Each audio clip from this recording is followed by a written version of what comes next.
Assalamu alaikum, students. So I am starting where I left yesterday, and it was after vapor compression system in detail. We will discuss in chapter 10 when we will study. But now, we will, in general, all 9 types of refrigeration system we will study one by one. So vapor compression was done yesterday, and now is another type which is called vacuum refrigeration system. Remember, I have written for your convenience. Hello, attendants. Hello, who is attending? Anybody speak to me? Yes, sir. Yeah, I want to know, can you see my shared screen? Lecture notes is visible? Visible? Yes, sir. If visible, please read. So I want to make sure what you are looking. Vacuum refrigeration system, steam jet refrigeration system. Okay. Thank you. Stop. So now I'm sure that you are looking what I want to show you. So we are starting this after vapor compression system, and so many students missed yesterday. So anyhow, I have sent my video also. Those who have missed, look at the video. And video you can download. I have given you my Google Drive link, and from that link you can download a soft copy on your own system as your own system, and offline anytime you can see it and watch it. You can stop video, you can reverse back studio, you can forward studio, you can pause it and learn from that video. Any other question if you have, you can send me email or you can ask me during the lecture, next lecture, ask any question what is not clear. So now the second one is vacuum refrigeration system. अब इसके देखिए 3 नाम है, 1 2 3, और ये lecture notes भी मैंने आपको सेंड कर दिए एज ए रेफरेंस मटेरियल. मैं आपको रेफरेंस मटेरियल के तौर पर बुक भी भेज दी है, बुक की कॉपी भी शेयर कर ली है, क्योंकि जो चीज़ 5-10 MB से ज़्यादा हो वो ईमेल में नहीं जा सकती, इसलिए हमको बड़ी फाइल जो होती है हम उसको शेयर करते हैं. उस शेयर में आप एक्सेस करके लिंक के जरिए आप उसको अपने कंप्यूटर पे डाउनलोड कर सकते हैं. अगर आपको वाईफाई है, वाईफाई होना चाहिए फास्ट वाला, 4G वाला, तो उससे जो है ये जल्दी डाउनलोड हो जाती है चीज़. तो अब ये जो है 3 टॉपिक नजर आ रहे हैं आपको. Vacuum refrigeration system, steam jet refrigeration system, ejector refrigeration system. ये नाम मुख्तलिफ तो हैं, लेकिन ये एक ही चीज़ के 3 मुख्तलिफ नाम हैं. वैक्यूम इसलिए कहा जाता है कि water is the working substance, और वाटर जो है ना वैक्यूम पर यानी लेस देन 1 एटमॉस्फेरिक प्रेशर को हम वैक्यूम कहते हैं. तो 1 एटमॉस्फेरिक प्रेशर जो हमारे आसपास हवा में मौजूद है वो होता है 100 किलो पास्कल. तो वैक्यूम सिस्टम करता है 8, 10 या 4-5 किलो पास्कल पर. That is why it is vacuum. Vacuum mean below atmospheric pressure. Steam jet इसलिए कहते हैं कि इसमें जो आपने वेपर कंप्रेशन मैंने कल पढ़ाया था, उसमें इवेपोरेटर में से वेपर को सक करने के लिए कंप्रेसर चाहिए. तो कंप्रेसर मैकेनिकल कंप्रेसर होता है जो मोटर से, इलेक्ट्रिक मोटर से चलता है, और उसकी टाइप्स हमने गिनवाई थी. तो वो रेसिप्रोकेटिंग भी होता है, वो सेंट्रीफ्यूगल भी होता है, और रोटरी भी होता है. तो वो चीज़ें जो है यहाँ नहीं होगी. इसमें कंप्रेसर नहीं होगा, इसमें बिजली का इस्तेमाल नहीं होगा. सिर्फ एक स्टीम, हाई प्रेशर स्टीम का सोर्स चाहिए. और हाई प्रेशर स्टीम आपको वहाँ मिलती है जहाँ आप ऑलरेडी कोई और काम कर रहे हैं स्टीम से, और वो इंडस्ट्री में होती है. टेक्सटाइल इंडस्ट्री में होती है, केमिकल इंडस्ट्री में होती है, और बहुत सी इंडस्ट्री में केमिकल फैक्ट्रीज में होती है. स्टीम जो है ना किसी और मकसद के लिए, प्रोसेस के लिए, केमिकल प्रोसेस के लिए बनाई जाती है. तो उस स्टीम में से थोड़ी सी स्टीम हाई प्रेशर पे 8-10 बार पे आप लेकर एक जेट एक नोजल होता है, एक्चुअली कन्वर्जिंग डाइवर्जिंग नोजल होता है. उसमें जब इजेक्ट करते हैं तो हाई सुपरसोनिक स्पीड डेवलप होती है स्टीम की, और फिर ये स्टीम भी पानी है, और ये वैक्यूम सिस्टम में भी जो सर्कुलेट कर रहा है वर्किंग सब्सटेंस वो भी पानी है. तो लो प्रेशर पानी को, वाटर को, जो कि वैक्यूम होता है 4 से 4 किलो पास्कल, उसको कंडेंसर तक पहुंचाने के लिए कंडेंसर में हाई प्रेशर होता है, और हाई प्रेशर भी वैक्यूम होता है.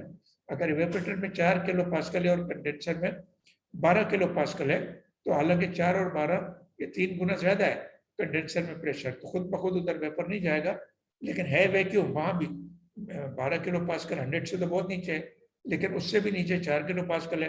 लिहाजा इवेपोरेटर से कंडेंसर में आप वेपर नहीं ले जा सकते किसी जब तक कोई चीज आपको कंप्रेस न करे इसको। तो यहाँ कंप्रेसर यूज करने के बजाय आप यहाँ देखें इस डायग्राम में, ये ऊपर लेफ्ट साइड पे पॉइंट ए जो दिखाया गया है, ये है सुपरसोनिक नोजल, और इसको जो एरो दिखाया है इसमें यहाँ से स्टीम एंटर होगी। स्टीम बॉयलर वगैरह हमें यहाँ नहीं चाहिए दिखाना, हम सिर्फ रेफ्रिजरेशन तक दिखाएंगे। तो ये इसको मैं इनलार्ज कर देता हूँ जूम, ताकि आप इसको देख सकें।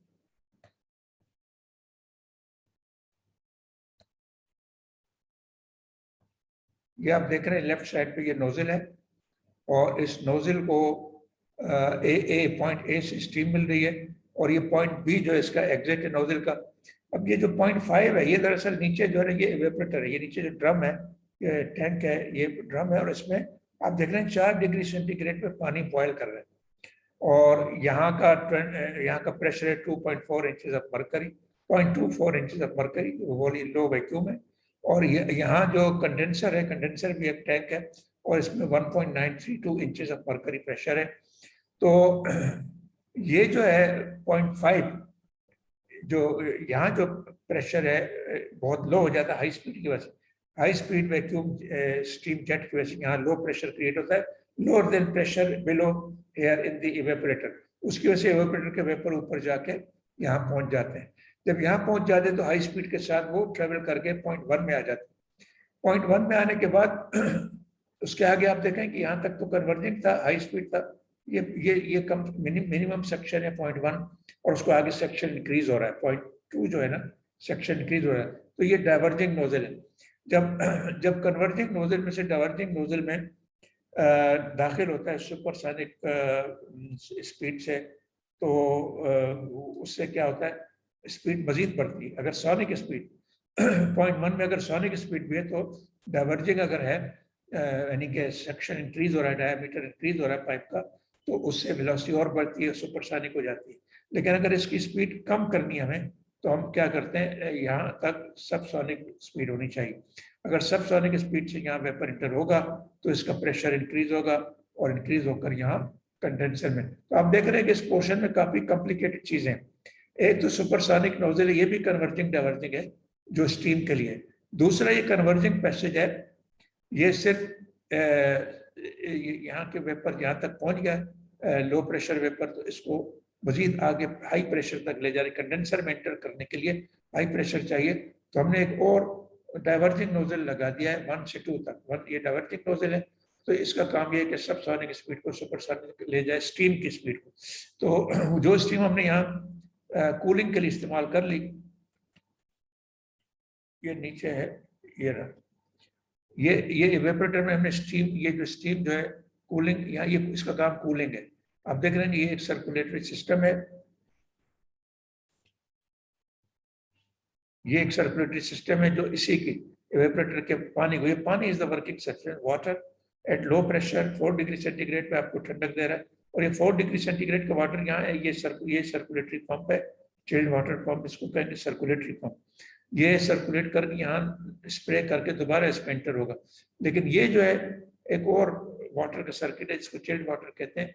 इसका काम ये है कि ये 4 डिग्री का जो वाटर है उसके साथ ठंडा होकर बाहर से आएगा 12 डिग्री पे, और खुद 7 डिग्री या 6 डिग्री पे ठंडा होकर, ये भी पानी है, ये चिल्ड वाटर है, और ये जाके कूलिंग डिवाइस में उस जगह जहाँ कूलिंग चाहिए, एक कॉइल होगी पाइप का, बहुत सारे पाइप्स होंगे, और उसके अंदर से जब गुजरेगा तो उसके ऊपर से फैन के जरिए हवा गुजारी जाएगी, तो वो जगह एयर कंडीशन हो जाएगी। तो एयर कंडीशनिंग लोड ये है, ये वाला वाटर लेगा चिल्ड वाटर, और इसको अपनी हीट देकर इसको जो है ना इसका टेम्परेचर इंक्रीज करेगा। तो यहाँ से आउटलेट पे जो है ना इसका ये कांस्टेंट टेम्परेचर पे बॉयल हो रहा है 4 डिग्री पे मुसलसल, और ये 4 डिग्री पे ये वाला अपनी हीट देके इसको ट्रांसफर करता है, खुद ठंडा हो जाता है। लेकिन ये इसका बॉइलिंग का टेम्परेचर कांस्टेंट रहता है, और उससे क्या होता है कि ये साइकिल कंप्लीट हो जाता है। कंडेंसर होने के बाद कंडेंसर में हाई प्रेशर अब हो गया, तो अब जो है ना बाहर की, अब कंडेंसर पे आ जाए लेफ्ट साइड पे, इसको मैं इधर कर लेता हूँ राइट साइड पे, ये इधर आ गया। तो ये जो कंडेंसर है राइट साइड पे, ये इसमें आप देख रहे हैं कि यहाँ कूलिंग 25 डिग्री पे पानी आ रहा है इसमें, और 32 डिग्री पे पानी जा रहा है, कूलिंग वाटर। तो इसका कूलिंग वाटर का काम ये है कि इस कंडेंसर के ये एक्चुअली पाइप के अंदर से होके जाएगा, ये स्टीम या ये जो है ना, ये जो पानी पाइप के अंदर से होके जाएगा, इसके ऊपर स्टीम होगी गर्म, तो और वो उसको ठंडा करके ये अपनी यानी कि 25 डिग्री से भी ऊपर उसका टेम्परेचर होगा, 32 से भी, तो ये उसको ठंडा करके फिर दोबारा लिक्विड बनाएगी वाटर। तो अब इस वाटर को हमें दोबारा यहाँ पहुँचाना होगा कूलिंग सिस्टम में। तो ये है कंडेंसेट। कूलिंग सिस्टम में तो डायरेक्ट नहीं भेज सकते क्योंकि गर्म पानी है।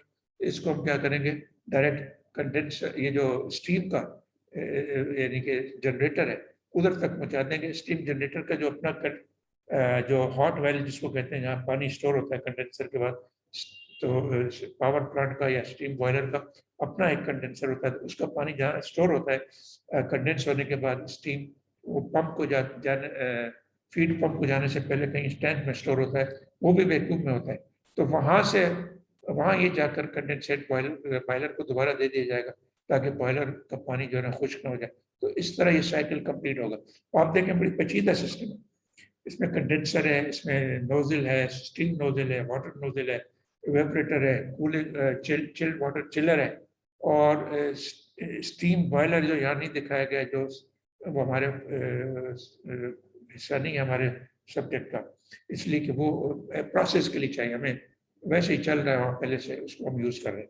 तो this is how this steam jet system, इसको हम स्टीम जेट इसलिए कहते हैं कि यहाँ स्टीम जेट की मदद से कंप्रेशन प्रोसेस होता है। यहाँ आप देख रहे हैं कि कंप्रेसर कहीं भी नहीं, सिर्फ छोटे छोटे पंप, सर्कुलेटरी पंप। एक पंप इधर है जो पानी को सर्कुलेट करता है, ठंडे पानी को। दूसरा सर्कुलेटरी पंप इधर है जो कंडेंसेट को सर्कुलेट करता है, दोबारा बॉयलर में भेजता है। और यहाँ जो आखिर में एक छोटा सा हिस्सा दिखाया गया है, वो क्या है,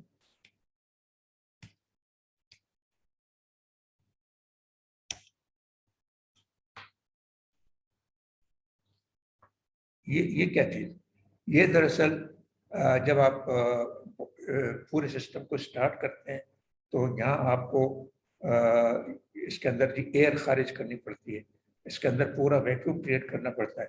उसके लिए यहाँ एक वैक्यूम पंप लगाया जाता है। इस जगह ये वाल्व है, ये बंद रहता है। जब इसको सिस्टम बंद हो जाता है, इसमें हवा भर जाती है, तो हवा को निकालने बगैर ये काम नहीं करेगा। तो हवा को निकालने का तरीका यह है कि इसको हम यहाँ वैक्यूम पंप लगाएंगे, और इसको यहाँ से हवा को लेकर खारिज करेगा, और इसके अंदर वैक्यूम क्रिएट करेगा। वैक्यूम क्रिएट करने के बाद ये सिस्टम काम करेगा। अंदर हवा बिल्कुल नहीं होनी चाहिए, क्योंकि हवा कंडेंस नहीं होती। हवा को हम कहते हैं नॉन कंडेंसिंग गैस, वो कंडेंस नहीं होती, तो कूलिंग नहीं करेगी। तो आपका जो वेपर कंप्रेशन सिस्टम है, अगर हवा चली जाए किसी तरीके से चार्जिंग के वक्त, तो वो भी काम नहीं करता, क्योंकि उसमें हवा सर्कुलेट कर रही होती है और कूलिंग नहीं होती।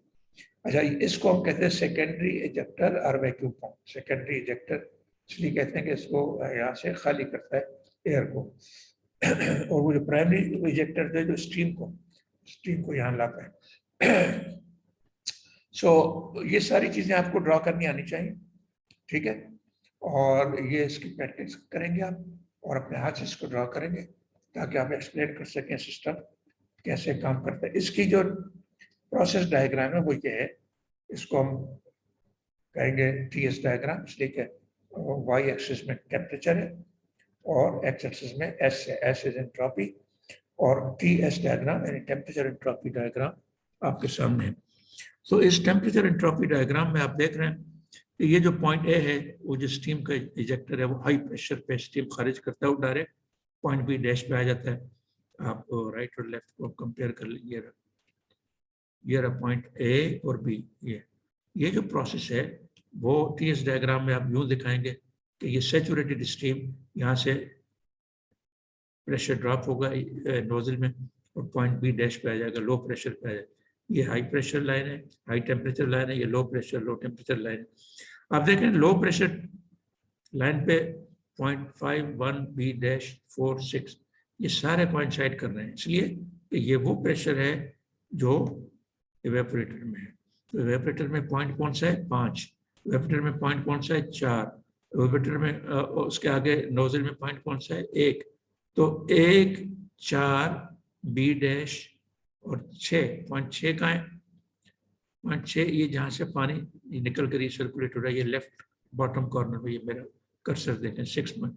तो ये तीन ये जितने भी ये 5 मैंने गिने हैं जो आपको यहाँ नजर आ रहे हैं, 5, 1, B1, B डैश और 4 और 6, ये एक ही प्रेशर पर है, इसलिए वो एक ही लाइन में नजर आएंगे।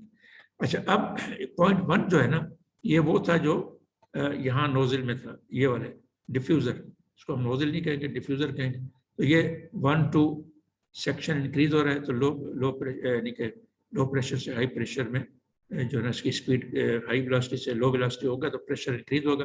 तो ये प्रेशर प्रोसेस 1, 2 कहाँ हो रहा है? टीएस डायग्राम में कैसे दिखाएंगे? वो ये लो प्रेशर से हाई प्रेशर वर्टिकली। अगर आइसेंट्रोपिक प्रोसेस अज्यूम करेंगे तो 1, 2 होगा। अगर रियल प्रोसेस अज्यूम करेंगे विद एंट्रोपी इंक्रीज तो राइट साइड पे होगा 1, 2। ये लाइन ब्रोकन लाइन दिखाएगी 1, 2 डैश। तो this is how 1, 2 process compression है। एक्चुअल रेफ्रिजरेशन साइकिल एक्चुअली आपका ये है 1, 2 डैश 3, 4, 1, 2, 3, 4 या 1, 2 डैश 3, 4। ये है रेफ्रिजरेशन प्रोसेस। और इसमें वर्किंग सब्सटेंस क्या है? वाटर। तो water is the working substance. Process 1, 2 dash 1, 2, 2, 1, 2 dash 2, 3 और 4 और वापस 1। तो ये वो प्रोसेस तो साइकिल है। तो क्लोज साइकिल हो गया और ये आपका रेफ्रिजरेशन साइकिल बन गया। तो एवेपोरेटर को हम दूसरा नाम, यहाँ फ्लैश चैम्बर लिखा हुआ है, यहाँ कंडेंसर लिखा हुआ। कंडेंसर ये है, आप लेफ्ट साइड पे देखें डायरेक्ट सिस्टम लेआउट में, ये कंडेंसर है, ये एवेपोरेटर। इसको फ्लैश चैम्बर भी कहते हैं इसलिए कि यहाँ जो ये स्प्रे हो रहा है, ये भी नोजल्स हैं, ये पाइप है, उसके अंदर ये स्प्रे हो रहा है, शावर हो रहा है। तो इसमें जो प्रोसेस होता है, उसमें जब पानी एग्जॉस्ट होता है लो प्रेशर पे, तो उससे वो अचानक स्टीम की तरह, बादल की तरह, वो धुंध की तरह वो स्टीम पर आता है, तो उसको हम फ्लैश कहते हैं, इसलिए फ्लैश चैम्बर भी कहते हैं। तो 1, 2, 2 डैश कंप्रेशन, या 1, 2 कंप्रेशर हो गया। कंप्रेशर के बाद कंडेंसर में लिक्विड बना। अब ये लिक्विड हाई प्रेशर पे 3, 4 एक्सपेंशन प्रोसेस है, थ्रॉटलिंग प्रोसेस है। ये उन शावर्स में हो रहा है जो मैं बता रहा हूँ आपको, फ्लैश चैम्बर में। ये जो फ्लैश चैम्बर है, इसके अंदर ये प्रोसेस है। तो this is how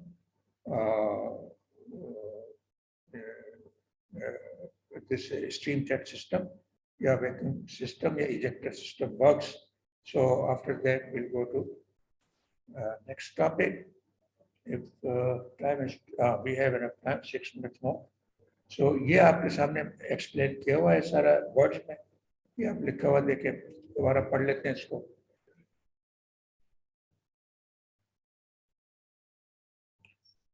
Water and steam are used as refrigerant in this system. Chilled water at 4 degrees centigrade is achieved in the evaporator, which is kept under vacuum.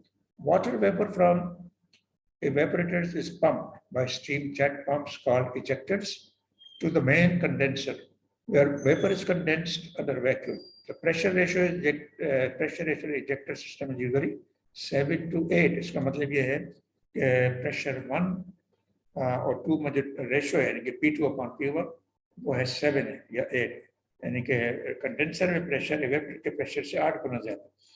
The resulting water from the condenser is pumped to atmospheric pressure. Secondary ejectors are used to pump non-condensable gases, यानी air, to the atmospheric pressure. ये भी बता चुका हूँ मैं। The steam used in these secondary ejectors is condensed in inter and after condenser. यानी कि इसमें से इंटर कंडेंसर वो है जो दो कंडेंसरों के बीच में एक से ज्यादा कंडेंसर हो तो उसको हम इंटर कंडेंसर कहते हैं, बीच वाले को, और जो आखिर वाला है उसको आफ्टर कंडेंसर कहते हैं। तो एक से ज्यादा कंडेंसर भी यूज किए जा सकते हैं अगर क्वांटिटी ऑफ स्टीम बहुत ज्यादा। अच्छा, इसका यूज क्या है? The application, this system can be applied only, it is suitable only for moderate refrigeration temperatures like those in air conditioning. यानी रेफ्रिजरेशन नहीं कर सकते, जीरो टेम्परेचर या माइनस टेम्परेचर नहीं कर सकते, क्योंकि पानी तो जीरो पे बर्फ बन जाता है। तो +4, +5, +6 तक कूलिंग कर सकते हैं, और ये एयर कंडीशनिंग के लिए काफ़ी। तो इंडस्ट्री में यूज होता है, इंडस्ट्रियल मसलन दूध है, इंडस्ट्री जहाँ पास्चराइजेशन, मिल्क प्लांट है जहाँ, जो आपको मिल्क पैक मिलता है, वो उसमें दूध को ठंडा किया जाता है, तो उसके वहाँ ये चीज़ यूज होती है, इस तरह का एयर कंडीशनिंग सिस्टम। वहाँ दूध को गर्म करने के बाद, यानी 70-80 डिग्री अचानक गर्म करने के बाद उसको फिर दोबारा 4 डिग्री 5 डिग्री तक ठंडा करके फिर पैक करके फ्रिज में रख के सप्लाई किया जाता है। तो मिल्क डेयरी फार्म, यानी डेयरी मिल्क प्लांट में, डेयरी प्लांट या मिल्क प्लांट में इसको यूज किया जाता है। Now this system is economical only. Second point ये है कि this system is economical only for large installations where steam is available for another process. आप ये नहीं कर सकते कि घर में इसको लगा लें, किसी छोटी मोटी दुकान में लगा लें, नहीं, स्टीम बॉयलर इसके लिए चाहिए। बॉयलर बहुत महंगी चीज़ है, बॉयलर बहुत बड़ी चीज़ है, और उसको सिर्फ फैक्ट्रियों और कारखानों में लगाया जा सकता है जहाँ बड़े पैमाने पर कोई चीज़ बन रही है, कोई प्लांट है, मसलन दूध का प्लांट है या कोई केमिकल प्लांट है, तो वहाँ जहाँ करोड़ों अरबों रुपए की जहाँ बिजनेस होता है, तो वहाँ ये चीज़ें लगाई जा सकती हैं, आम छोटे मोटे काम के लिए नहीं। तो ये इसकी एप्लीकेशन। उसके बाद वेपर एब्जॉर्प्शन सिस्टम है, इसको भी आप डिटेल में उस वक्त पढ़ेंगे जब हम चैप्टर 17 पढ़ेंगे। तो मैंने आपसे बार बार मैं रिपीट कर रहा हूँ कि चैप्टर 10 और चैप्टर 17, चैप्टर 10 चैप्टर 17 हम डिटेल में पढ़ेंगे। चैप्टर 10 में टेक्स्ट बुक आपको मिल गई है, आप खोल के देख लें। चैप्टर 10 में वेपर कंप्रेशन सिस्टम है, और चैप्टर 17 में जो है वो vapour absorption system. Vapour absorption system जो है चैप्टर 17 है आपकी टेक्स्ट बुक का, टेक्स्ट बुक आप खोल के देख लीजिएगा। या हम जो है ना COP डिफाइन करेंगे, COP कहते हैं कोएफिशिएंट ऑफ परफॉर्मेंस। ये भी आप थर्मोडायनामिक्स 1 थर्मोडायनामिक्स 2 में डिटेल में पढ़ चुके हैं।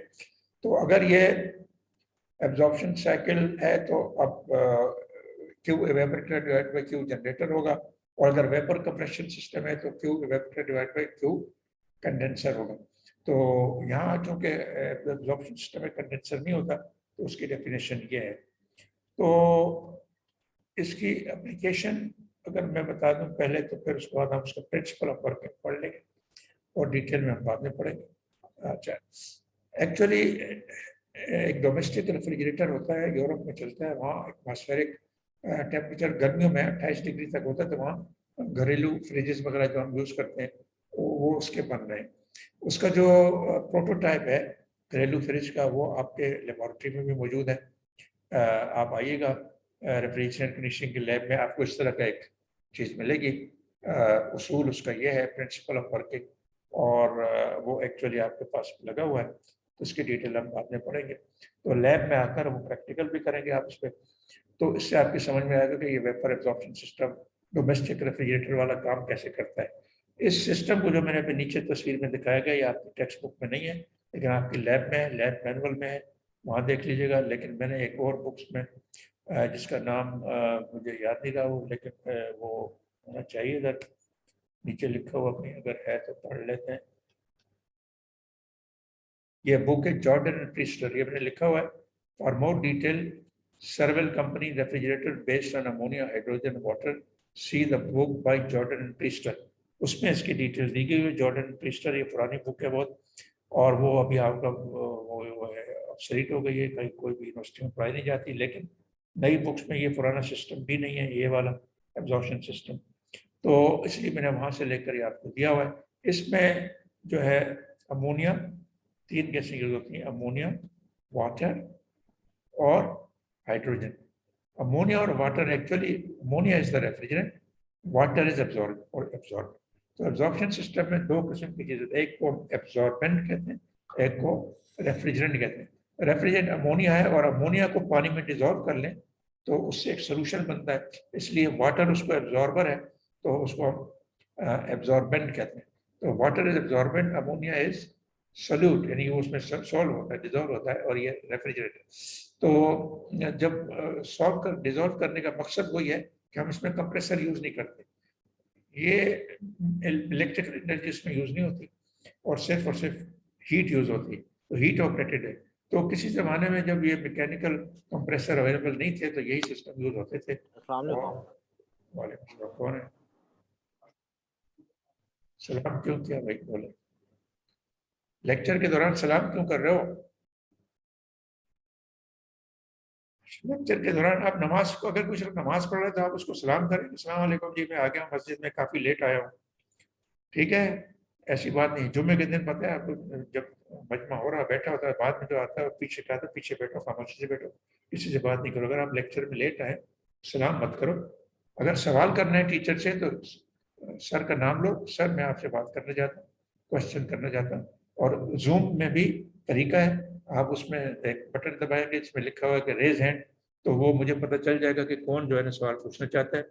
आपको सलाम करने की जरूरत नहीं है, जब मैं मुनासिब समझूंगा उसका जवाब दूँ। समझ, जिस तरह क्लास में होता है, क्लास जब फिजिकल क्लास जब होती है तो आप क्लास में बैठे बैठे सलाम करते हैं टीचर को, जब लेक्चर ले रहा है, वो लेक्चर खत्म होने वाला है। तो आपने अभी तक तमीज नहीं सीखी, 5वें सेमेस्टर में आ गए कि how to attend the class, मुझे बहुत हैरत होती है। अच्छा, ये जो है इसमें जो है, देखो अभी तक लोग आ रहे हैं, आइंदा में 5 मिनट लेट जो आएगा क्लास में, मैं उसको एडमिट नहीं करूंगा, वो एब्सेंट होगा। सीआर नोट कर लें, अभी तो मैं अलाउ कर रहा हूँ, आखिरी मिनट तक मैंने अलाउ किए हैं। लोग अभी एडमिट हो रहे हैं हाजिरी लगाने के लिए। ये तरीका नहीं चलेगा, मैं नहीं करने दूंगा। जो लेक्चर शुरू होने के 5 मिनट बाद आएगा, वो चाहे लेक्चर सुने या ना सुने, वो एब्सेंट होगा। मैं एडमिट ही नहीं करने दूंगा, एडमिट मैं करता हूँ। अभी जो ना हाजिरी भी बहुत पुअर है, पूरा तकरीबन लेक्चर खत्म होने वाला, आधा घंटा हो गया है, जो जूम का टाइम भी खत्म हो गया है, we are running out of time. तो इस टॉपिक को हम कंटिन्यू करेंगे इंशाल्लाह अगले लेक्चर में। अगला लेक्चर हम देखते हैं कल। कल जो एक्स्ट्रा टाइम होगा आपका लैब वाला टाइम, कल 3 घंटे आपके फारिग हैं, आप होशियार रहिए। 3 घंटे मैं आपसे लूंगा, तीनों घंटे आप तैयार रहें, सब हाजिर रहें। CR, it is your responsibility to tell everybody कि वो हाजिर रहे। कल 3 लेक्चर होंगे, जो एब्सेंट होगा एक दिन तो उसके 3 की हाजिरी लग जाएंगे। तो ये आप ओके सर।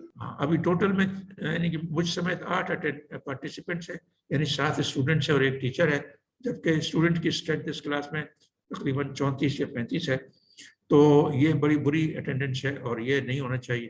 तो ऑनलाइन तो बड़ा आसान है कि आप जहाँ भी हैं, चाहे आप बीच में हैं, चाहे आप मरी में हैं, चाहे आप पहाड़ों पे हैं, चाहे साहिल समंदर पे सैर कर रहे हैं, वहाँ भी आप खोल के देख सकते हैं। तो इसमें एब्सेंस का कोई जवाब नहीं बनता। बीमार भी हैं, घर में लेटे हुए, हॉस्पिटल लेटे हुए, वहाँ भी क्लास अटेंड कर सकते हैं, उल्टा आपका अच्छा वक्त पास होगा। तो क्लास अटेंड करना बहुत ज़रूरी है। और अगर ये क्लास अटेंड के बगैर लोग इंजीनियर बन सकते तो कोई भी ना कॉलेज ही ना चलते, यूनिवर्सिटी ना चलते, ऑफलाइन क्लासें हो जाती और अल्लाह अल्लाह खैर सब। इसलिए लेबॉर्ट्री में इक्विपमेंट की भी ज़रूरत नहीं होती। लेबॉर्ट्री पता है कितनी महंगी मिली, एक इक्विपमेंट 50-50 लाख रुपए का है, 60-60 लाख रुपए का है। इसलिए जो है ये वो भारी भारी फीसें आपको देनी पड़ती। इक्विपमेंट, लेबॉर्ट्री इक्विपमेंट बहुत महंगा। मैकेनिकल डिपार्टमेंट आपको पाकिस्तान में सिवाय 4-6 यूनिवर्सिटियों को कहीं नहीं मिलेगा। इसी वजह, उसकी वजह ये, आपको कंप्यूटर, इलेक्ट्रिकल और ये और वो और बिजनेस, MBA और BBA, ये जगह हर जगह मिल जाएगा। एक छोटी सी दुकान खोल के आप 2 कमरों का फ्लैट लेके भी आप BBA और MBA वगैरह शुरू कर सकते हैं, इलेक्ट्रिकल इलेक्ट्रॉनिक शुरू कर सकते हैं। लेकिन मैकेनिकल इंजीनियरिंग के लिए लैब चाहिए, जो लैब में सिविल और मैकेनिकल बड़ी हैवी इक्विपमेंट होता है यूज, और उसकी बड़ी कीमत होती है, इसलिए इसकी फीसें भी ज़्यादा हैं। और बहुत कम यूनिवर्सिटियाँ जो इसको अफोर्ड करती हैं, सिवाय गवर्नमेंट यूनिवर्सिटियों के। प्राइवेट में आप देखें, जैसे 2-3 कॉलेज हैं पूरे पाकिस्तान में जो ये काम करते हैं, क्योंकि प्राइवेट वाला तो पैसा देखता है कि मैं 2 करोड़ रुपए लगा के 2 लाख रुपए फीस लूंगा तो मुझे क्या फायदा, 100 महीने बाद मुझे वो मिलेगा वापस। 100 महीने कितने होते हैं? तो इसलिए कोई बिजनेसमैन इसमें नहीं, हाथ नहीं डालता। तो बहुत से कॉलेजेस नाकाम इसलिए हो रहे हैं। तो लिहाजा हम यहाँ स्टॉप करते हैं और कल के लिए तैयार है इंशाल्लाह। 3 क्लासें होंगी। Okay, CR, okay sir. CR या second CR please attendance 5-6 minute के अंदर आप फॉरन अटेंडेंस आपने के बाद बनी बनाई होगी, उसमें वो जो वर्कशीट जो है एक्सेल की, उसमें नाम लिखे होंगे पहले से, उसके आगे डेट डालकर आप डेली आप उस वर्कशीट को सेफ रखें अपने पास, और टॉप पे डेली डेट डाल के उसकी हाजिरी लगा दिया करें, और मुझे मेरे ईमेल पे, इसी ईमेल पर akhan809@gmail.com पे मुझे भेज दिया करें। ताकि मैं अपने पास उसका रिकॉर्ड रखूँ। फिर मैं उसको फॉरवर्ड करूँगा अहमद मंसूर को, और वो जो है ना वो ऑफिशियली अपने एडमिन डिपार्टमेंट भी इसको मेंटेन कर रहा है आपकी हाजिरी को, और admin department will make sure, I will tell them कि जिसकी हाजिरी पूरी नहीं है 75% से जिसकी हाजिरी कम है, तो वो जो है वो ध्यान में नहीं बैठेगा। ये हमारा रूल नहीं है, ये पाकिस्तान इंजीनियरिंग काउंसिल का रूल है, HEC का रूल है, और हमारे UEG का रूल, तो हम यूनिवर्सिटी में रूल है 75% हाजिरी जिसकी प्रोफेशनल क्लासेस में नहीं है, मेडिकल में, इंजीनियरिंग में, वो ध्यान में नहीं बैठ सकता। अच्छा जी, खुदा हाफिज। Okay sir. अल्लाह